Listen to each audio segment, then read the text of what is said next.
Hey everyone, welcome back for another deep dive. We like to get into the nitty-gritty, and today we're really diving into something that's changing so rapidly. I was looking at this report you sent over, and it's just amazing how much has already changed in Syria, even since this report was put together. So Syria, like a deep dive into what's happening right now with this rebel offensive. I mean, it feels like it came out of nowhere. Well, yeah, it's been, what, 13 years now of the kind of tense stalemate. And, it really was a fragile piece. And this offensive has just shattered that. So I guess, what makes this offensive so significant? Because there have been offensives before. Right, yeah. So I think, Aleppo falling to the rebels just a few days ago. Wow. That's huge. Yeah. Aleppo is considered the economic heart of Syria. Really? It was a major industrial center before the war. So for the Assad regime to lose control of that is a massive blow. Yeah. Both economically and symbolically. And it's not just Aleppo, right? We're hearing reports of Homs also falling to the rebels. Yeah. Homs is strategically very important. It sits on that main highway that connects Damascus to the north. Okay. So, if you control Homs, you can disrupt supply lines. Oh, wait. You can potentially isolate the capital. Okay. So I think both of these losses together really suggest that the rebels have gained significant strength and momentum. And then there's also this report that President Assad has fled to Russia, Russia being a longtime ally Yes, a key of his, for sure. Offering asylum and whatnot. What do we make of this? It's fascinating, isn't it? It is. I mean, it really shows Russia's loyalty to Assad.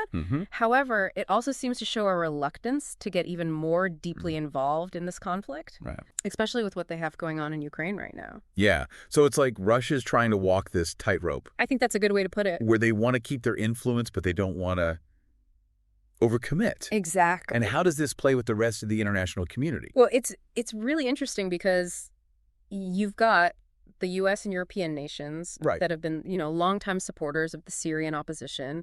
They see this as an opportunity to push for a democratic transition in the region. Okay, so if Assad's out of the picture, is that just an automatic green light for a stable democratic Syria? Well, that's a $1 million question, isn't it? Yeah. You have to remember that Syria has been just fractured by years of war and internal division. Yeah. So even if the rebels are successful in a fully ousting Assad, the challenge of establishing a unified functioning government is enormous. Yeah. I mean, there's a very real risk of a power vacuum emerging, and that could lead to even more chaos and instability. Yeah, and it's so easy to get caught up in the politics of this and forget about the human cost here. Yeah. I mean, the Syrian people have been suffering for years. Yes. And this renewed conflict just is deepening the humanitarian crisis. Absolutely. I mean, we're talking about millions of people displaced from their homes,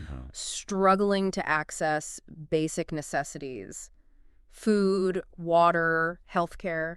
And the aid organizations, I mean, they're trying. They are working tirelessly. But it's just... But the scale is immense. It's got to be so hard. It is. And the access to conflict zones remains a huge challenge. So where do we go from here? I mean, Assad is gone. Right. Rebels are advancing. International community is trying to figure this out. Yeah. Humanitarian crisis is worsening. Yeah. I mean, it really begs the question, will this finally be the turning point that leads to a peaceful and democratic future for Syria?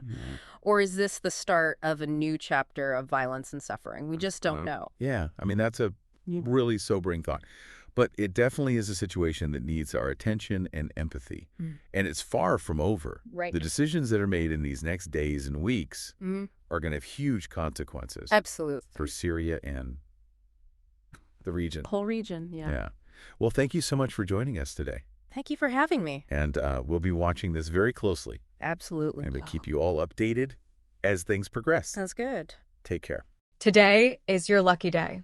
Today is the day that our $3 website works for you, paying you directly to your PayPal daily. Imagine $3 ongoing continuous payments to your PayPal account. Imagine falling asleep and waking up to $300 in your PayPal account. How would this make you feel? How could this help you? What bills could you pay? What kind of fun could you have? What does that retirement look like now?